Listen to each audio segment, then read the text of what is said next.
Produser instalasi yang wajib ada. 1. Periksa apakah koneksi kabel yang digunakan sudah cocok. Pemasangan kabel dari access point ke switch. Apakah kabel UTP yang digunakan berjalan dengan baik dan benar dipasangnya. Periksa juga kabel yang digunakan untuk access point ke antena. Diperiksa terlebih dahulu apakah kabel yang digunakan sudah tepat. Diberikan label pada kabel supaya mudah dalam melakukan pemeriksaan atau dokumentasi jaringan sehingga mudah untuk melacak posisi kabel yang ingin diperiksa. 2. Buatlah desain settingan konfigurasi terlebih dahulu sebelum melakukan pada alat-alat yang ada. Access point, bright, dan device. Misalnya IP address yang akan dipasang, SSID yang akan digunakan, user dan password login untuk administrator, serta settingan parameter sekuritas yang harus disamakan supaya tidak terjadi masalah saat klien device ingin terhubung dengan access point yang ada. 3. Gunakan software-software yang dapat digunakan untuk menguji radius sinyal dari access point. Hal ini bertujuan untuk memeriksa radius dari sinyal access point dan pemeriksaan dari overlapping channel. 4. Catat dan dokumentasikan setiap langkah konfigurasi serta kontak person dari tim instalasi.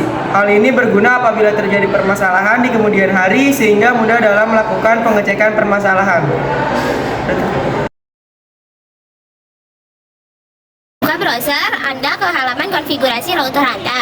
Anda dapat mengakses halaman konfigurasi router melalui perambanan web di komputer yang terhubung ke jaringan Anda. Jika Anda tidak dapat terhubung ke Wi-Fi karena tidak mengetahui kata sandinya, Anda dapat menggunakan kabel Ethernet untuk menghubungkan komputer Anda langsung ke router. Ini akan mengabaikan kebutuhan akan kata sandi Wi-Fi. Alamat router yang digunakan adalah 192.168.1.1.192.168.2.1 atau 10.0.1.1 untuk Apple. Masukkan alamat ini ke bilah alamat perambahan Anda. Jika tidak berhasil, Anda dapat menekan atau menahan tombol reset pada router Anda selama sekitar 30 detik. Untuk meresetnya, ke pengaturan default pabrik, kemudian Anda dapat mencari alamat default untuk model router Anda dan memasukkannya ke peramban Anda. 2. Masukkan detail nama pengguna dan kata sandi router Anda. Setiap router memerlukan nama pengguna dan kata sandi sebelum Anda mendapat mengakses antarmuka. Dalam banyak kasus, nama pengguna default adalah admin dan kata sandinya adalah admin atau password. Tentu saja ini bervariasi dari satu model ke model lainnya. Sebagian besar router D-Link memiliki nama pengguna default, admin, dan kata sandi admin atau kosong. Jika Anda pernah mengubah login di masa lalu dan lupa, atau menerima router bekas dan pemilik sebelumnya tidak meresetnya, Anda perlu menekan dan menahan tombol reset pada router selama sekitar 30 detik. Ini akan mereset pengaturan ke default, memungkinkan Anda untuk login dengan nama pengguna dan kata sandi default. Hati-hati, ini akan menghapus data konfigurasi yang ada pada router. 3. Buka bagian nirkabel. Setelah Anda masuk ke router, Anda perlu menemukan bagian wireless pada halaman konfigurasi. Cari kotak bertuliskan password, passphrase, atau shared key.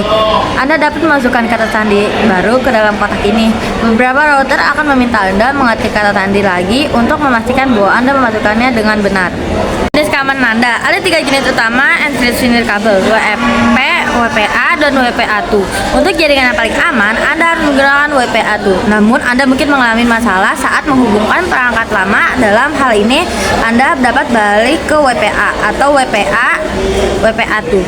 Memilih WEP tidak disarankan karena enkripsi WEP sangat mudah dibobol. Anda. Setelah Anda memperbarui kata sandi baru, klik tombol terapkan atau simpan. Router kemudian akan memproses perubahan tersebut dan semua perangkat yang saat ini terhubung akan terputus. Setelah pengaturan Anda diubah, Anda dapat terhubung ke jaringan nirkabel menggunakan kata sandi baru Anda.